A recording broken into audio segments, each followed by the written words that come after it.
What's up guys? Dito gawa na naman tayo bagong box. Ayan. Ayan, bagong case ng amplifier. Ayan.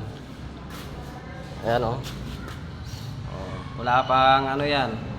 Lalagyan pa natin ng output sa input niyan sa likod. Ayan. Ayan siya. Bagong gawa natin yan. Loadan na natin ulit to. Lalagyan natin. Pipinturahan ko eh. Para maganda to guys. Kahit mga ano na lang to 60060. Pwede na to ano transformer nya. Napakamahal kasi ng case. Plastic lang yung case niyan. Pero napaganda rin oh. Oh yan. Yan. Wala pang handle yan. Lalagyan pa natin handle para maganda. Ayan siya guys. Napaka-quality yan. Anong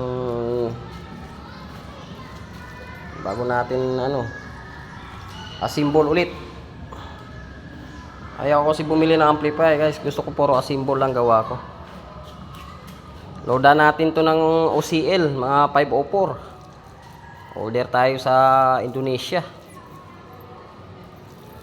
Ayan, maganda-ganda yan. Ayan siya, ganda ng view niya ano? Lucky case yan. Ito na yan. May mga gamit na to sa salpak na lang. 60060 ang load ko dito na ano transformer. Easy niya. Ayan. Case lang yan ng ano, plastic lang yan na case pero magaan naman. Pero quality na rin. Magandang klase na plastic to. Mga ka-sounds addict, ayan na, mga ako. Case ko. Bagong pintura, oh. Ayan, may mga ano na yan, oh. Sa salpak. Lagyan ng volume knob. Ayan siya. Ayos yan, guys. Update ko yung pag may laman na to. Para patunogin natin. Salamat sa, ano, sa inyo, mga sounds addict. Update na lang kapag napatunog ko to. Yung case nito. Salamat sa lahat.